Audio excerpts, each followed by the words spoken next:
This is a great place to jump in and say, you were saying in your book, and one of the reasons you wrote your book is because this became apparent to both of you, that something is happening here. There is a shift that's occurring, and you call it the unimaginable shift that's happening on the planet. It's occurring right now. Let's start down that. Let me be clear though. Okay. The unimaginable shift wasn't the ability to see that I'm drawn to someone that I'm pushed away from. The unimaginable shift that we were talking about on your radio show is a first unprecedented shift. It's unimaginable. I'm just kidding. Go ahead. Well, it is unimaginable. It is unimaginable. I say unimaginable. To most people. Right. If you are confined to your five senses, to what you can see and taste and touch and hear and smell, then what we will say will not only be unimaginable, it will be nonsensical, literally. But as you become multi-sensory, you begin to sense things like your life has a meaning. You're not here by accident. The universe is not random. And you are more than muscles and molecules. That you have a purpose. That you were born to give gifts. And you want to know what those gifts are. So I don't want to digress, but I do want to set the context for what we mean by spiritual partner. A spiritual partnership is a partnership between equals for the purpose of spiritual growth. And it can happen between you and anyone else who is also committed to his or her spiritual growth. I was committed to mine. I wanted to know why I was hurting so much. And because I wanted to know so much why that was happening, I saw why that was happening. How I was trying to be non-sexual or asexual, because in this community that I lived in, if I were anything else but that, it might be counterproductive. For example, if I had that reaction, that arousal, while one of my sisters was hugging me in this community, there was no message that she could get that I wanted to send. She might think that I was extending an invitation to explore different realms of relationship with her, and that's not what I wanted. Or she might become offended and not want to interact with me in an intimate way, and that's not what I wanted. So I wanted to explore this painful thing in me, and I did. And my interaction with Linda is what brought it out, what brought my awareness to it. And that's what spiritual partners do. So what point did you no longer want those other things or become aware of them? And I have a tendency to backwards map, where I think it's ideally we don't have to learn in hindsight, right? Ideally. What's the name of your book? Well, that too, but it is the name of one of my books. And frankly, there's a saying, the wise person learns from their mistakes, the brilliant person learns from other people's mistakes. Why not? So why not, as you both say, investigate, try this on? Well, one of the things I was wanting to illustrate is so often we're going along in life, I know it's been true for me, that you're tripping down the light fantastic, and you run into something something that you might not even recognize is going to change the rest of your life, and something pulls you inexplicably towards that thing that ends up changing your life. And we could always argue that everything changes your life. I mean those things that creates a kind of awakening point. And you both have illustrated that there you were, with having had a series of relationships that maybe weren't spiritual partnerships or you didn't recognize, but yet something in you recognized or took the call or turned left. What is that? I think you really talk about it in the book, that you are accessing that multi-sensory part of yourself. Would you say that would be accurate? For me, it was absolutely accurate. No, absolutely. I knew that I was being given an opportunity to create a different kind of relationship, even though I really was frightened to do that. I had a lot of fear.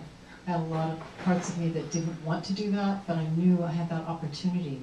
And I decided, even though I was in a lot of pain, even though I knew I had a feeling it was going to be very difficult for me, I wanted to do that. I wanted to have a different kind of relationship than I'd ever had. And so immediately I started what I consider a spiritual partnership with Gary. That's what I wanted. I didn't know where it would end up. I didn't know what would happen, but I knew that I was going to follow my intuition and find out and just practice and see what would happen. And it was really a great thing. And I just, by the way, I want to say that anything that we say tonight, I mean, we're going to be talking about things that may resonate with you and may not resonate with you. If it doesn't, let it go. You know, if you don't think it's, you know, whatever we're saying is, you know, but if it does, try it on. See if it's maybe so for you. See if you want to explore more with it, the things that we're saying. Because to me, a spiritual partnership is a partnership between equals for the purpose of spiritual growth. The reason that equality is in there, it took me a long time to really understand what that meant. So to really understand that, I had to explore all the ways that I felt inferior and all the ways that I feel superior, and how it goes back and forth for me sometimes. And anytime that happens, I can't really be with someone. If I'm feeling superior or inferior to any of you, I'm not really being present with you. I'm not, you know, in other words, I need to challenge parts of me that feel that way. So with Gary, when I felt inferior to him, I had to keep challenging that part of me so that I could actually begin to see him as an equal and do what I needed to do as an equal with him, not flipping to feeling superior to him, but being equal with him. And that's really important. That's wonderful, Linda. You're bringing up another point I'd love for you both to speak to, which is, what do you think the main distinction between relationship or traditional relationship, as many of us have been sort of programmed to believe, and spiritual partnership are? Can we point out some of those, make those distinctions, and then talk a little bit about some of the fundamentals that, you know, what the advantages of going for spiritual partnership? Because already, you know, some people out there are thinking, wow, you know, moving towards things that cause me pain is not, like, I don't want to sign up for that, right? Like, is there another way around that? You don't have to. Is that the way that I need to go? You don't have to sign up for it. You already signed up. So is your life happy or is it painful? What happens? Moving towards it, though, on purpose. Moving toward consciousness, moving toward awareness of what is already happening in your life. For example, I'd like to suggest a different perspective than learning from your mistakes or learning from other people's mistakes. The perspective I'd like to suggest is that there are no mistakes. Now, someone might say, well, I embezzled from my best friend and got sent to prison for 20 years, and I consider that a mistake. It was what you did and the consequences that it created. So the language of the universe is not a language of right and wrong, but of limitation and opportunity, of cause and effect. Whatever choices you make, specifically choices of intention that underlie your actions, will create consequences, and you will experience them. No matter what choice you make, you will create consequences, and you will experience it. Now, it's possible to make choices that create painful consequences. It's possible to make choices that create destructive consequences, as well as choices that make blissful, healing, healthy, constructive consequences. But in all cases, every choice that you make creates consequences that you will encounter. In the East, this is called karma. And in the West, it's called the Golden Rule. All roads lead to home. Eventually, you will make the connection between the choices that you make and the consequences that you encounter. And you will change your choices. You'll become more responsible in what you choose. And as we become multisensory, we become aware in some way that's meaningful to us, that neither consciousness nor responsibility into death. And this perception, or even the possibility of this, changes the way we look at one another and ourselves.